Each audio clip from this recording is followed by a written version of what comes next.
am Laurence Fox. Coming up, how manly should a man be? Is Andrew Tate the ideal that you mere mortals should be looking up to? Or is the kinder, more gentle man the true alpha of the pack? Then, have the courts pushed through the ULEZ expansion in London? Surprise, surprise. But what does this mean for you at home in Sheffield, Newcastle, and Bradford? Is it coming to a city near you? So we debate why you should be worried. Plus, Fox on the Spot is back. You send me your questions, mostly annoying, and I will answer absolutely anything you just ask me. The inbox is open, gbviews@gbnews.com, or tweet me at LozerFox or at GBNews. That's all coming up after the latest news headlines with Tatiana Sanchez.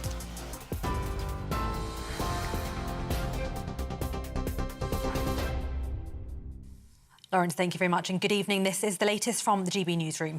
Plans to move 2,000 migrants to RAF Scampton in Lincolnshire have been delayed until October. Officials had indicated the first group would begin arriving at the former airbase in August. It comes as the Home Office is reportedly preparing to erect marquees to accommodate 2,000 people at the Manston airfield in Kent by the end of August. There are warnings it could trigger legal challenges based on inhumane treatment. The ultra-low emission zone is set to be expanded in London after a High Court ruled the plan is lawful. Legal action was brought by 5 Conservative-led councils. It means drivers will pay a £12.50 daily fee if their vehicle doesn't meet the required emission standards. A spokesperson for the AA says the ruling is hugely disappointing, but it hopes London will follow other cities by adopting measures to reduce the impact on those who cannot afford it. The London Mayor Sadiq Khan says there will be support. The decision to expand the ultra-low emission zone was a difficult one, not one I took lightly, but it's essential. Next week, there'll be a massive expansion of the support we give to families, to businesses and charities. As it is, 96% of cars in inner London are compliant. 9 out of 10 cars in outer London are compliant. They won't pay a penny more from August 29th, but we'll see the benefits of cleaner air. But I'll carry on listening to see what more support we can give. The Chancellor says no decisions have been made on compensation for victims of the contaminated blood scandal. Thousands of people contracted HIV and hepatitis after being contaminated by blood products in the 1970s and 80s. Jeremy Hunt told the official infected blood inquiry the injustice is being addressed. We totally understand the urgency of this situation. You know, we recognise the fact that, as I think I wrote in a letter before I was Chancellor, that one person is dying approximately every 4 days, and that there is a need for justice to be as quick as possible for what has been a terrible scandal. A 14-year-old boy has been arrested following a hit-and-run in Walsall. A 7-year-old girl was taken to hospital in a critical condition. She later died of her injuries. Police say the incident happened shortly after 7 o'clock yesterday evening. They're now looking for a blue and black motorcycle. The teenager remains in custody. And finally, NatWest has appointed a law firm to conduct an independent review following the closure of Nigel Farage's bank account. It comes as the banking group announces profits of £3.6 billion for the first half of the year. Both the group's CEO, Dame Alison Rose, and Coutts boss Peter Flavel resigned this week. You're up to date on GB News. Now it's back to Laurence.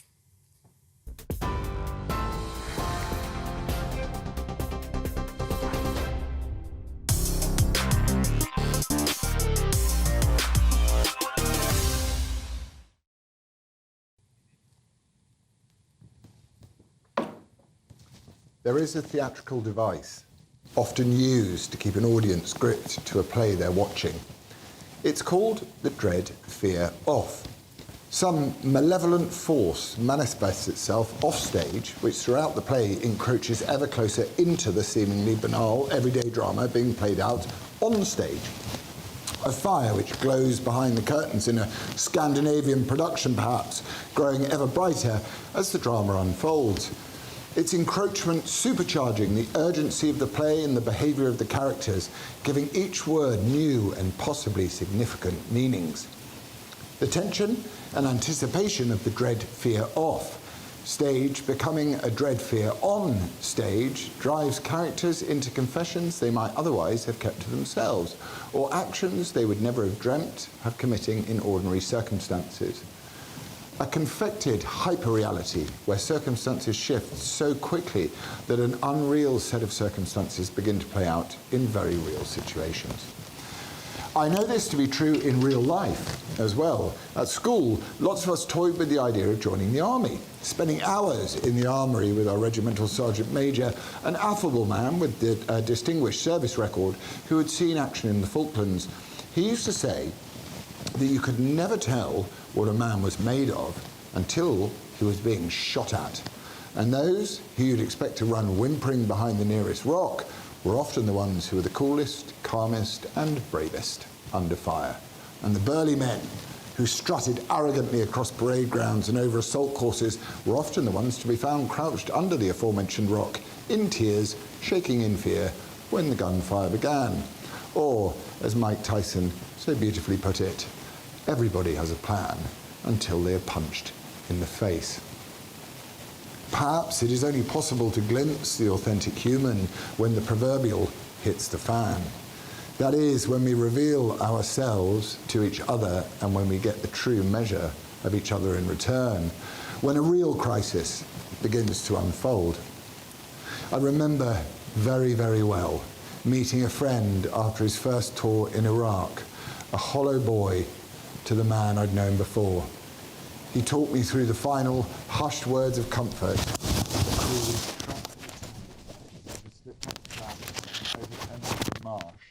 Gave each other before radio contact, along with their lives, was lost as they sank unsavable into the mud. Real tragedies play out every day, just as confected ones do, like the fire burning brighter behind the windows of each house as each act of the play completes, forcing characters to reveal the very centre of their souls. Except in these dramas, the lights come back on and everyone goes for a pint, and in the real ones, there is only an everlasting dark. What we witness most of the time is a combination of both, but currently there is an unhealthy mingling of truth and fiction. There was that new disease which swept across the world a few years ago, like many times before. Some beastly pathogen reared its ugly head and started to use people to reproduce. Its beastliness perhaps helped on its way with a little assistance from some quacks in a lab in Wuhan. The media industrial complex went into overdrive on the theatrical front. The laughable modelling from Professor Pantsdown swallowed hook, line and sinker by even some of the smarter people I know, revealing perhaps an uncomfortable relationship with their own mortality. Those early pictures from Italy and the less convincing ones from China, unlikely to get Oscars for their performances, dropping dead in the streets, apparently. So some of those I'd have betted were made of sterner stuff, looked themselves up in houses in masks, jet wash everything into oblivion with hand sanitizer, while other meeker humans, in my previous estimation, rose like lions to commit unbelievable acts of bravery like walking the dog and having dinner with friends who weren't even in their bubble. Fear does strange things to people. They call it the dread fear off. Then all of a sudden, the deadly virus was gone. We don't talk about hastily removed medical treatments anymore. We don't mention inconvenient things like excess deaths. God forbid anybody who mentions Sweden. But never fear. The virus may be gone, but we have a new piece of theatre and a new dread fear off. A new fire glowing behind the curtains on the stage whilst we sit here in jumpers in the pouring rain. The sun monster breathes fire across Europe. Or so a blonde lady insists every day on the television. There is some truth to the fact that it is indeed a hot summer, the likes of which we have seen many times before. But after 3 years of cortisol driving almost every decision we make, people are primed and they're ready for another potential apocalypse. We may have survived the deadly virus, but the nearly million-mile wide great ball of fire is coming for us now, and this time it means business. Quick! Call the Chinese. Get them to crank up a coal-fired power station so they can knock up a dodgy solar panel. Quick! Wake up those lazy Congolese toddlers. We need some more rare earth minerals for our four-wheeled virtue wagons. Now look, I'm not a huge one for polling, but one poll I did do about the so-called climate emergency was very interesting indeed. I was surprised to find out that about 75% of people do believe that there is an imminent climate crisis. But here's the interesting part. Also, 75% don't feel they should personally have to do anything about it. This suggests to me that in polite society, to even raise an eyebrow when someone says, the end is nigh, is heavily frowned upon, but that privately, people know it's not an imminent emergency, and they're just saying what they're expected to say. They have more important things to deal with. And that is the problem with when you suppress free speech. People tend to go along with things, even if they know they're ridiculous. It also reveals that if you tell a lie often enough, it becomes the truth. Now, the GBNews Stasi would like me to point out that 97% of the scientists say that there is a climate crisis. But I would like to remind Oberleutnant von GBNews that 100% of their doomsday predictions have failed to materialize ever. The climate alarmism, and some might say Common Garden Arson Brigade, are hell-bent on this being the last summer the few of us who can afford it anymore can go on holiday. Are every flight another decimal point on the climate graph to catastrophe? They don't care that we've seen wildfires before. They don't care that the vast majority of people want a cleaner and more sustainable future for everybody. It will never be enough. They won't stop, the miserable sods, until there is zero summer, zero fun, zero relief from the mundanity of taking a well-earned break by the sea after a year of packed lunches, school runs, homework, and unsatisfactory employment. A week or two to read a book, get drunk at lunch and maybe siesta it off, swim in the sea, go snorkeling with the kids and fall over while trying to walk backwards in flippers, all with that glorious sun boosting your vitamin D and your mood in preparation for another 6 months of rain and cold. No, there is a fire burning, so you must stay at home, protect Mother Earth, save lives. This time, though, we see the beginnings of another fire, not much more than an ember at the moment, but a fire in the making nonetheless. It is those who know that this trick has been tried before and it didn't work. I speak to people every day who said they bought the regime's rubbish over COVID and they won't do so again. So I hope as these flames continue to be thrust at us from all angles, an actual fire begins to take hold.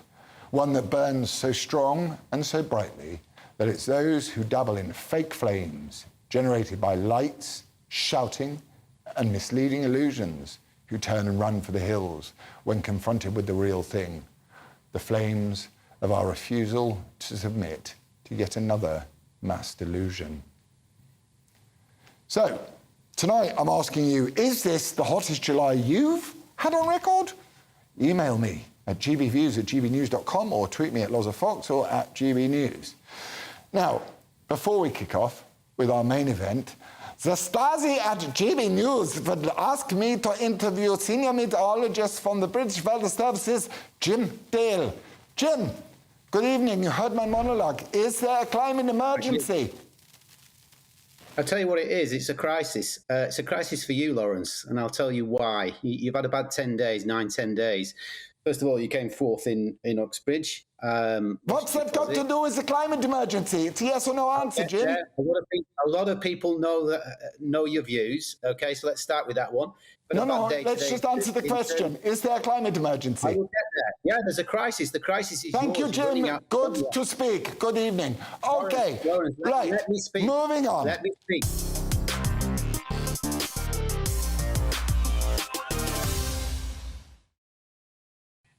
I think I was jolly fair.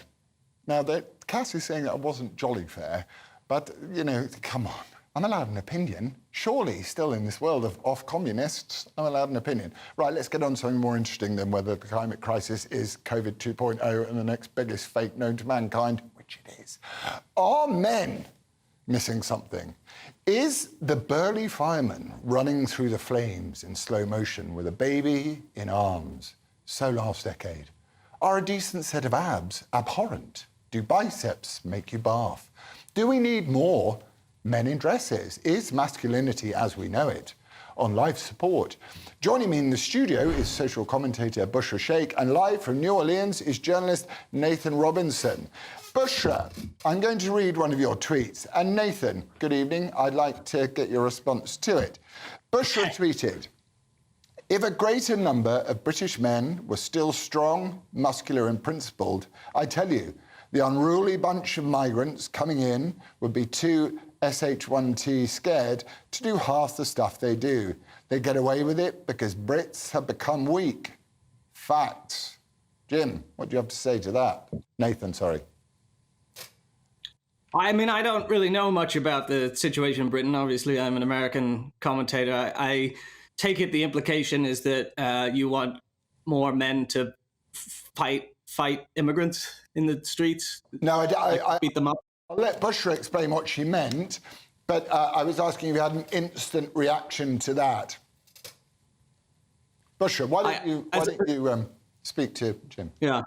Hi, Nathan. I feel like generally in Britain, we're finding that it is softer. When I mean softer, I mean generalized just about principles and values when it comes to religion. When we talk about men and the way that they used to be many years ago versus men the way that they are now, generally we are becoming a society. We do not uphold values and principles that innately it means strength. It means to anyone that comes into our country that you need to live by those principles and values, we will not put up with it. And I feel like when you combine men who are no longer masculine and people that lose their values and principles, you are going to get a softer society that is susceptible with being taken over. Jim, what would you describe? I read a story I was reading about you this afternoon, and I read a story that you had an incident with what you thought was an intruder in your home, and you went downstairs with your Glock to deal with the problem, and you found out that it was actually someone who was looking for a different address, and it could have been an example of your masculinity going wrong. And I would say to you that, I would ask you a question, what would you say to someone who said that if you truly believed that masculinity wasn't a big deal, why didn't you send your missus down with the Glock? Sorry, that's never happened to me. I think your source is wrong. So this hasn't happened to you, the Glock story? No, I don't have a gun. You don't have a gun? Don't tell people that on gun. television. You live in America, for God's sake. Yeah, so, Jim, what's the difference between... I feel I need one. Is there a difference between masculinity and femininity? You're asking me? Yeah. I've just never found the idea of masculinity particularly meaningful in my own life. I know a lot of people place a lot of stock in these concepts. They've just never been things that have animated my personal aspirations for who I want to be. I know there are traits that are sort of associated with the different sexes, but I don't try and be a man. I just try and be a decent person. Bushra, can you just be is there a difference between men and women, masculinity and femininity? Absolutely. It's so important to define what femininity and masculinity is. I mean, ultimately, the end goal is how can society operate at its best? And it's when we understand what gender roles are and what those genders do and what that looks like. So there is a huge space for masculinity. And, for you to say, Nathan, that you've never needed it, I understand perhaps you've never needed it, but maybe you haven't, really looked at yourself to understand why you might need it. I feel like it's really important that people understand that these roles are defined. Masculinity is incredibly important. And if we lose sight of that, everything just becomes vanilla and plain and everyone lives like a hippie. And what is it? Are you just going to live how you want and not care about what that looks like and how it affects other people? Yeah, I mean, I think there are virtues. I think moral courage is a virtue, sticking up for the things you believe in. I mean, I believe in trying to oppose injustices, and I try to do that in my life. I'm not saying just live however you want to live, even if it hurts other people.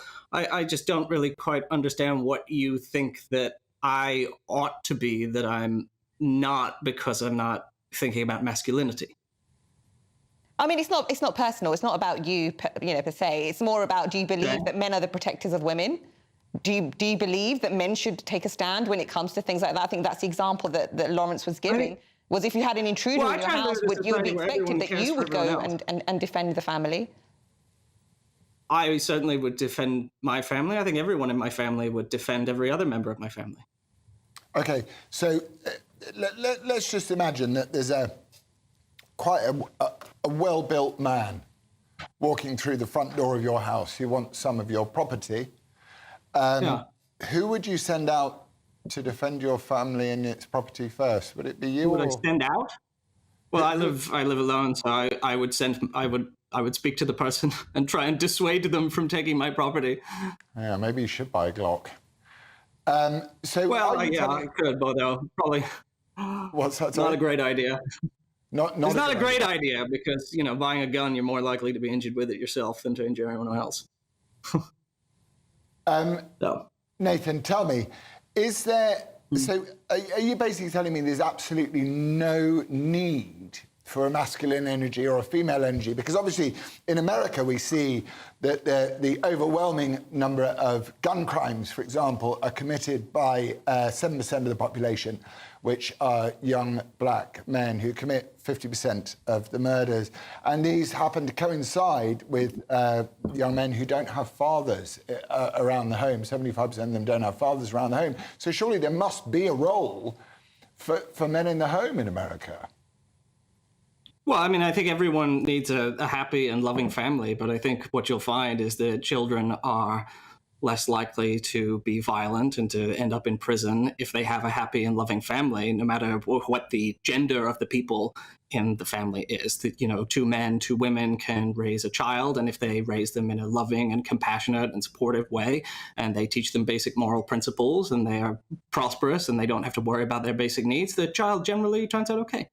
Do you think there are red lines, Bushra? Do you think there are red lines between perhaps a male energy is best to transmit to a young child than a female? Do you think male and females have different roles when it comes to raising a child? I think it's important and it's imperative that children have both of those roles. They have the masculine role and they have the one that's also feminine. Therefore, I'm actually not in agreement with that 2 men or 2 women should be raising kids. I mean, that's a whole nother discussion. I feel like there is an importance of having that in a child's life at any given stage. And the reason why that is because each gender teaches that child something different. If we start just wish-washing our way in society and saying that there are no rules and there are no boundaries, then there is never an end to, let's say, something that just doesn't work. I feel like when people have this very blasé attitude about the way a family unit looks and what that looks like and feels like, we lose the very essence of what is good for a family. And whilst I understand what you're trying to say, Nathan, and it sounds very nice and it's all rainbows and colours, mind the pun, but it's also true. You know what I mean? Like we've got to understand when something works, it works for a reason. And if we start to just avoid that conversation and say, you can be raised by sheep, it's fine. Could we point to perhaps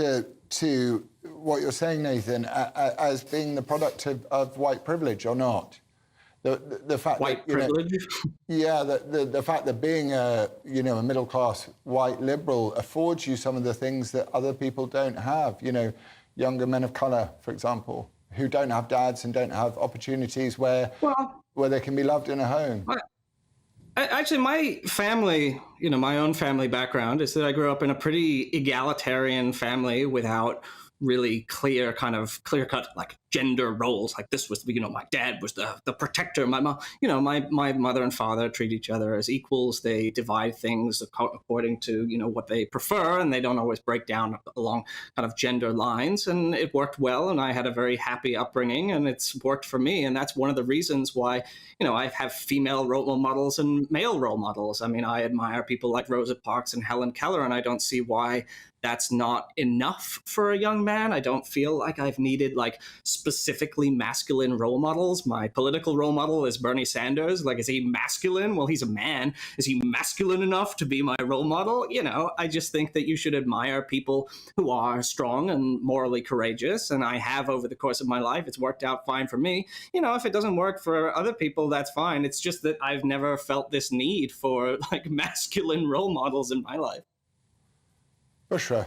You know, that's interesting because I was talking about this earlier. I feel like we've just moved into a very selfish, self-serving way of living. And Nathan, because you do refer to yourself a lot in this conversation, you talk about yourself, me, my parents, my family. And I think that's what we're seeing a lot more. I think people have become selfish. They don't understand that they have to sacrifice stuff in their life that is greater for a wider society and a community. People are more about, I just want to do me. I don't care what that looks like. And I think that's destroying communities and families. And if we re-establish the boundaries and those lines, I think we're going to go into and head into a much better society overall if we do not do something now. And I think I get that sense from Nathan right now. It's a very self-serving... No, I think that's completely wrong. I think you don't know very much about me. I mean, I said very clearly that I think people have to have moral principles and they have to, they have to discipline themselves and they have to be good people. I don't think you should be able to just do whatever you want. I just think that, again, I speak about myself because I can only, we only live our own lives. We only really know our own experiences. I don't want to speculate too much on what other people need in the world. But I just have never really understood this case for a strong masculinity. It just seems to me to be irrelevant. I mean, to all of the issues I care about and to everything that I see in the world that needs doing, it just strikes me as so unimportant. It would seem to me that you have a valid case. We live in a world of the hyper-individual where, and we live in such a nihilistic world that the only thing we know is what we know about ourselves, and we find it very, very difficult to look to others and look to systemic issues that occupy our world. I'd like to thank the journalist Nathan Robinson. Sorry for getting your name wrong, Nathan, at the beginning. My autocue was wrong. And Bushra Sheikh, who's a bit... Whoa, she's a bit like that, isn't she? Anyway, coming up after the break. Oh, I've got the keys to it, don't I? I forget this. Thanks, Cass. What do I do? Oh yeah. Sorry, it's Fox News Sound Panel. Sorry, that's Cass. She's fired again. Firing her this week. She's definitely gone. See you after in 3. That warm feeling inside.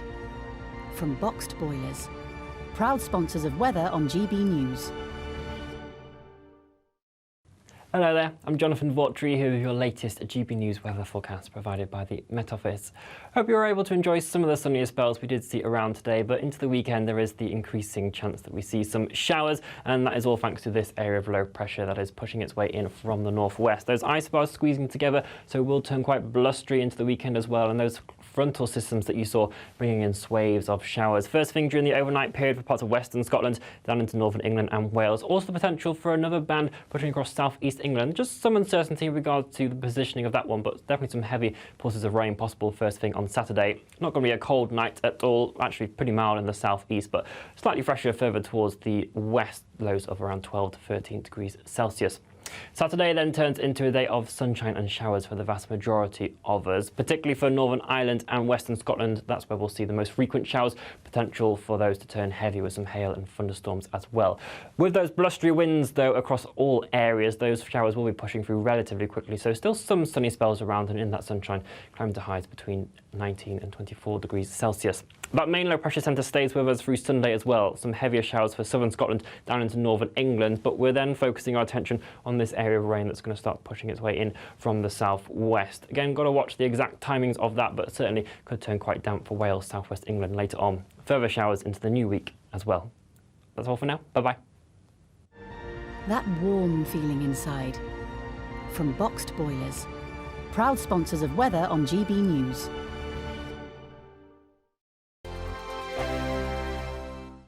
What you get for breakfast is something that, if we do our jobs right, you will wake up to news that you didn't know the night before. It's a conversation. It's not just me and Eamon. We want to get to know you, and we want you to get to know us. From 6, it's Breakfast with Eamon and Isabel. Monday to Thursdays on GB News, Britain's news channel. Westminster is going around in ever-decreasing circles, followed by the media. Britain is broken. How on earth did we get into this mess? But more importantly, how do we get out of it? Join me at 7 p.m, Mondays to Thursdays on Farage, here on GB News. We will have open, rational debate. We've got to work out how Britain moves forward from this. Join us here on GB News, the People's Channel. Britain is watching. When the news happens, it happens here. And really important breaking news. Breaking news this morning. On TV, radio and online, the news starts here on Britain's Newsroom. All the biggest stories and the answers that you need from across the UK and beyond. Join Britain's Newsroom from 9:30 on GB News. The People's Channel, Britain's news channel. Join me, Patrick Christie's Monday to Friday, 3 till 6. We tackle the day's news agenda like you've never seen before. It's high tempo, high octane, the most controversial topics and the best guests. You will not be able to take your eyes and ears off it. I'm not afraid to ask the questions that you really want answered. 3 till 6 p.m. Monday to Friday on GB News, the People's Channel, Britain's news channel. People in Britain, they love free speech, but they also love fair play. I don't care if I'm speaking somebody from a trade union, from the Labour Party, somebody from the SNP. And I think the viewers like to see that actually we can challenge one another, but in a positive way. We think we ask the questions that people want to ask, and often we ask the questions that we wanted to ask in Parliament but never got the chance to ask. So join us every Saturday, 10 a.m. till noon on GB News, Britain's news channel. It's all about family, being in people's living rooms, all the interaction and getting to know who our viewers and listeners are. When I was young, my dad used to say, "Nana, stop arguing." I wanted an outlet that would enable me to give my opinion. People are going through a really hard time right now, and I know that you don't feel like you're being listened to by the establishment. I came to GB News because it's the People's Channel, and I want the audience to have their say on the events of the day. We're dynamic. We do something different. Democracy shows that the wisdom of the nation is in its people. I get to travel to find out what the story is from a personal perspective. The British people aren't fools. We know when we're not being told the full story. We've got to work out how Britain moves forward from this. It's the best country in the world. The establishment had their chance. Now we're here to represent your views. Britain's watching. Britain's watching. Britain's watching. We're proud to be GB News, the People's Channel, Britain's news channel.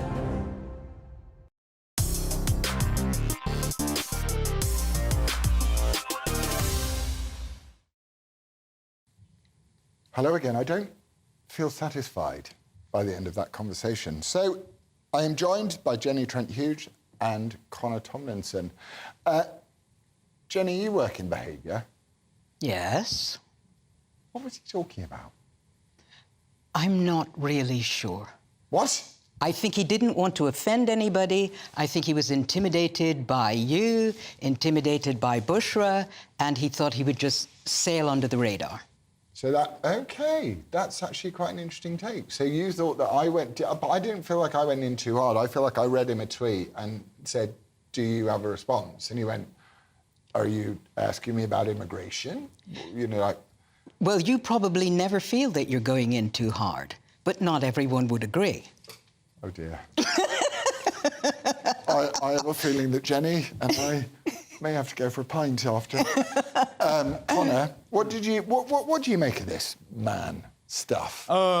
I think that you probably shouldn't have asked a man who dresses in that way on his opinion on masculinity, Laurence, but... Bit rude, Connor. Yeah, just because he wears purple, the colour of the devil. It's a bit rude. I think the civilization has lost the ability to have participation rituals for men, so lots of men don't know when they can call themselves men. They're having families a lot later. Fatherhood is an obvious marker of masculinity. Proper fatherhood, of course.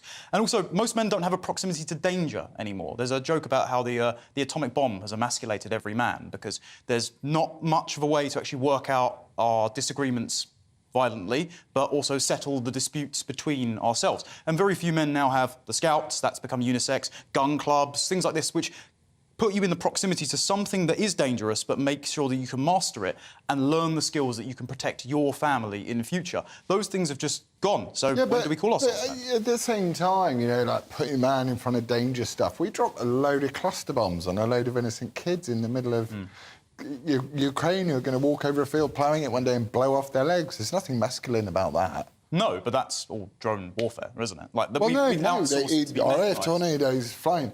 Is there, Jenny, a crisis in masculinity? Do you think men are feeling insecure about their role in the world at the moment? Sadly, I do think so. And I say that as a woman with a 28-year-old son.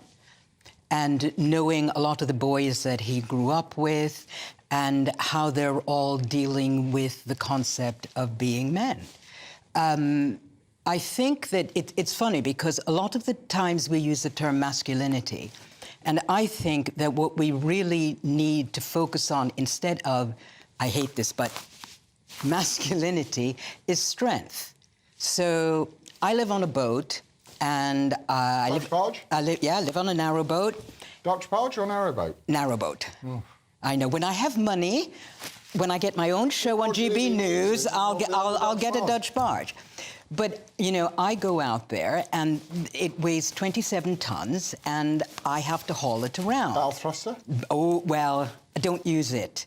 I don't use it. You do use it. I don't use it. Oh, you do. I don't. Because I went to the Royal Yacht Association. Oh, sorry. Okay, back. My bad, I'm terrible at this. Back. So, strength. So in the year and a half that I've lived on it, I've learned how to haul the boat around. I live there in the winter with no heat. I now feel strong. And there was a time when I thought, ooh, this must be what it feels like to be a man. And then I realized, oh, wait, that's actually not quite right. And I think that we live in an age now where we need to expand. All men unfortunately, don't have hair on their chest anymore. All women don't have the vapors. I've got 4 hairs on either nipple. Ooh. Thank you very much. Ooh. Now I can't concentrate. Yeah. Anyway, you know, I do think that we are struggling, but I think that men and women need to work more on being strong. Okay. So rather not feminine, not masculine, but strong. Okay, right. Connor, that's a good argument. No. Oh, it's not? No, because that's unisex. And most of the unisex assumptions now... Well, no, Jenny. Hang on. Okay. But strength manifested in very different ways, but the unisex assumption that men and women need to work on the same things is why we're largely less attracted to each other than ever. The economy pushes us to do the same sort of jobs. It treats us as fungible because men and women can just... It doesn't matter what your parts are. You can just sit there typing at a keyboard. And so that's made us competitors rather than complementary. So what we need to do is focus on these specific gendered virtues. And with masculinity, I think, and this has been put by people better than me, but to be a man is to be the dependable person of last resort. What happens if something breaks or there's a threat or you need something properly done? You call the most dependable man in your life. If you're a pallbearer, if you're the man that needs to go downstairs and fend off a burglar, even if it's just opening a pickle jar or telling someone the time. You as a man are the bedrock of all the dependent people in your life. You are the person they will always go to fix a problem. And by... Okay, I agree. Yes. But we live in 2023. Yes. You go on your phone, you go, I want a Chinese takeaway, it gets delivered. Your plumbing breaks, you get it delivered. Everything's electronic. You can't go outside, mend your car, do the things my dad used to do with the lawnmower. You can't, in a very innocent way. But, you know, he could adjust the height of the lawnmower blades and do the oil and stuff. You can't do that in a car. I open the top of my car nowadays and it's just like, I don't even know what bit's what. So is there... No, it's not about a non-gendered world. Of course, you want the man to go down the stairs first. But if you're on a narrowboat and there is no man to go down the stairs first, why shouldn't a woman stand up and display strength? Because you should, hopefully, pair each other together. But are you together. judging Jenny, then, for not... Well, I don't know. I'm assuming you don't have a male living with you on the boat? Nope. Right. So... Jenny has to take on a different role, right? So are we going to offer a value judgment to her and say, well, you just need to find a man then? Or are we going to turn around and say, in this 2023 imperfect world that we live in, that we are the product of something else, are we going to turn around and say, strength is actually more interesting than traditional masculinity? Because I think that's a fairly decent argument. Well, I don't know Jenny's life circumstances, but to speak on a particular point that you made, yes, technology and the technology we've created is making humanity largely obsolete. That's what's making us very unisex. And I think, as we've seen with lots of the behavioural policies, the types that the World Economic Forum types want to foist on us to make us sit in VR, renewably powered, not even be human and in the world, I don't think we're going to get there without things collapsing properly first, because we're going to create tools that we can't use. So we're going to have to go back to that self-sufficiency you said. We're going to have to tune our own cars and that. But Mr. Fox, can I say something? Yes, absolutely. Please, go ahead. So nobody said anything about the unisex business. I never said anything about that at all. I said that I think that we should be equal and that relationships work well when people give and take. So One day, Laurence is doing the cooking and I'm fixing the car. Then, you know, but then the next day, it's reversed. And that's how modern relationships that work, that's how they play. It's not one person takes out the trash all the time and the other one does something else. We're going to carry this on. Some annoying woman called Cass is screaming in my ear. Apparently she's not been removed from the building yet. You will be, Cass. You're watching GB News, and still to come, the climate doomsayers are back in force. Should we be worried? I may talk about something else, but anyway, back in 3. The Live Desk with me, Mark Longhurst. And me, Pip Thompson. It's here Monday to Friday on GB News. From midday, we'll bring you the news as it breaks, whenever it's happening and wherever it's happening, from across the UK and around the world. Refreshing, feisty, but with a bit of fun too. If it matters to you, we'll have it covered on TV, radio and online. Join the Live Desk on GB News, the People's Channel, Britain's news channel. So Jubes and Kerr, we tackle the issues of the day with real, robust debate, both sides of the fence, battling it out with me in the middle with my forthright opinions and views. And often really interesting things happen because you start with a position and then by the end of the debate you find actually, well, I might not have thought about that one. What we need in this country is 2 new political parties. You should maybe think about doing a 2024 calendar. I'm Michelle Dewberry and I'm keeping you company right through until 7 o'clock this evening. GB News, the People's Channel, Britain's watching.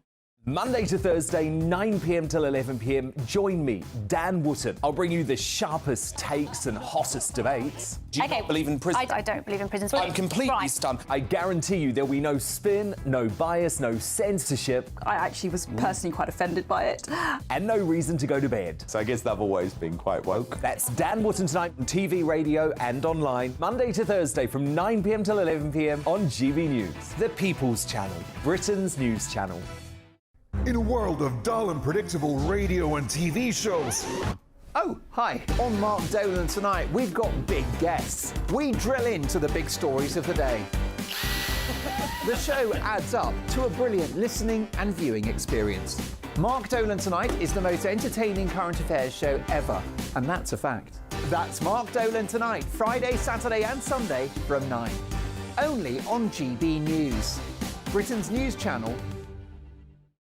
Like all families, we have arguments every now and then, but actually we agree on what the mission of GB News is, and that's the most fundamentally important thing. GB News provides the kind of platform that lets all voices be heard. We don't hold back. We're free to say what we really think. Just because some people who live in a tiny little Westminster bubble think that their particular story is important, that's not the most important story for me. And often they will be difficult stories, stories that you won't find on the establishment media. Because what people think in the north of England may be very different to what they're thinking in the home counties. We're going to carry on telling the world what life is really like for households up and down the UK. You love to be in your car, in your kitchen as you're having your breakfast. Whatever you're doing, you are part of the show.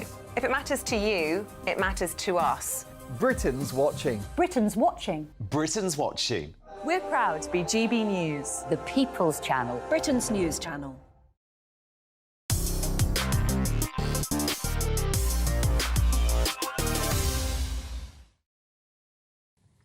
Yekshemesh! Welcome back. Earlier I asked you whether this is the hottest July that you remember. Andrew says, not in Norfolk it isn't. You need to get out there, Andrew, a bit more. Dino says, I'm freezing, woolly socks on and heating on. Oh, that's so wasteful. I had the heating on last night. Rob says, I'm pretty sure we've had hotter ones. I'd say winters. Toby says, you've got to be joking. I'm lucky not to be going rusty and freezing to death over here on the coast. Leave Russell Brand alone. Anyway, welcome back. Still with me in the studio is Connor Tomlinson and Jenny Trent Hughes. Guys, we have to cover ULEZ. Sadiq has won his fight to nick £12.50 from every Londoner who has a non-compliant car, and in order to nick the £10 9p and give it away as a free school dinner. ULEZ, good idea or bad idea? ULEZ sucks the big one. Are you allowed to say that? Only if you give me a high five. Oh, I had to get another car. Did you? Yeah. Bastards. Yeah. But yeah, I had to get did another they tell you to car. buy a diesel first, and then you bought the diesel, and then you had to get the other car? No, I wasn't that daft. Even I knew that was rubbish. What? Well, I need a life guru, and you're looking pretty good. Well, there you go. Connor. Oh, it's dreadful. This is obviously just a behavioural nudge tactic to price people out of driving cars because they can't get them out of cars. Well, Sadiq, quite a while ago, I think it must have been January now, tweeted his climate predictions, and it was just a graphic ripped from the World Economic Forum's website. And we all know that they want us to own nothing. Hang on a minute. You're trying to say Sadiq's part of the World Economic Forum? Now, look. Yeah. This is a national show. So Bradford has had the Clean Air Zone. Yes. Oxford, Cambridge. Everywhere. Birmingham. So are we trying it out in London to see what Sadiq Turpin can get away with in order to throw it around the country to tax you? Not because we know we're not going to give away our cars, we're being taxed out of them.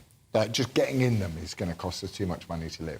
Absolutely, and there's some places, so I live in Warwickshire, but I used to live in Wiltshire, and Bath was the first place that actually had ULEZ.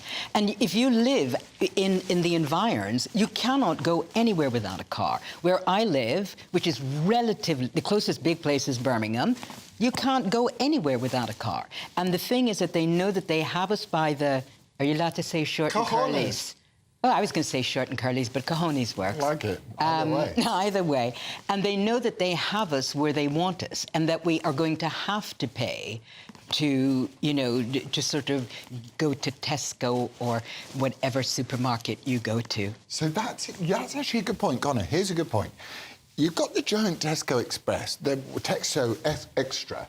Giant one, where there's 26 aisles of bacon, and you're just like, wow, I didn't know there was so many different brands of bacon. Have they built the infrastructure in order to make it possible to tax you whether you like it or not? Well, what they're hoping is when they bring in electric cars, they're going to do road pricing, so they're going to tax you by the back door anyway. And electric cars are going to be really expensive because of all the rare earth minerals, and so very few people are actually going to get to drive them. So what's going to happen is, as you came back to earlier, you're going to get door deliveries. So you're going to be reliant on using your digital currency, as long as you haven't said something dodgy, to use a delivery service to drone drop it to you eventually in the future. So this is just nudging you basically into a de facto lockdown where you get everything brought to your door and you don't have to interact with anyone. It's all such good news. Who thought it would be such good news on a Friday night? Anyway, because I messed up, we have to have another advert break. See you in 3.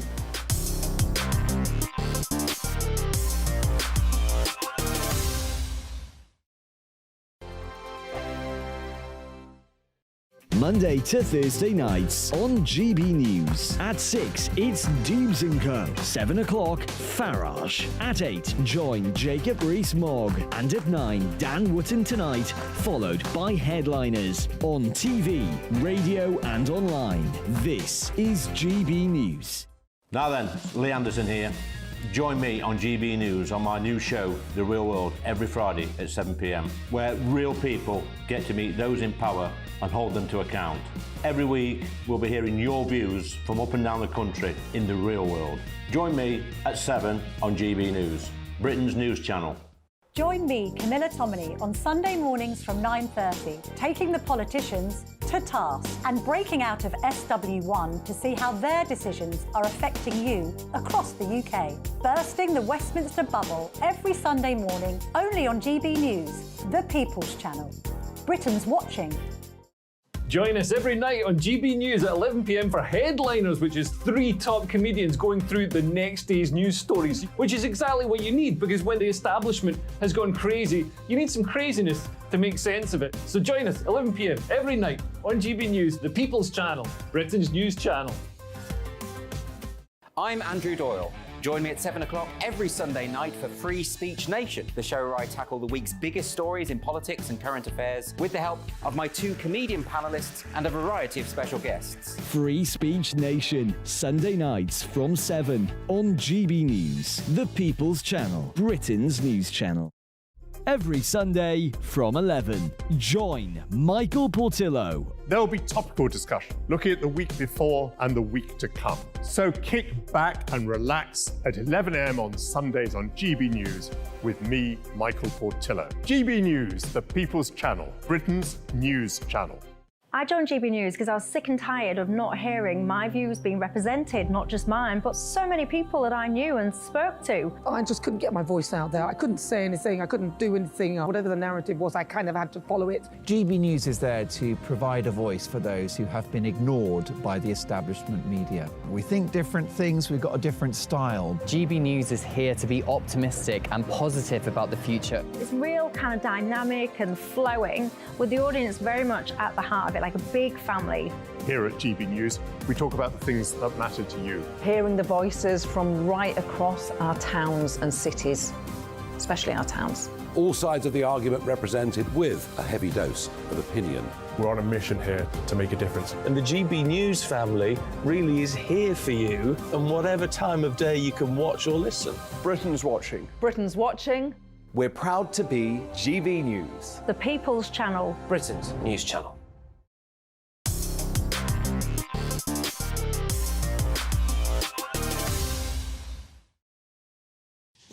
Welcome back to another flawless show conducted by me, Laurence Fox, with my mate.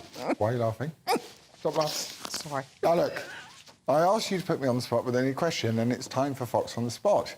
I'm really looking forward to this. Lynn asks, have you paid your speeding fine? Oh! Lord, forgive me for driving 24 miles an hour in a 20 zone.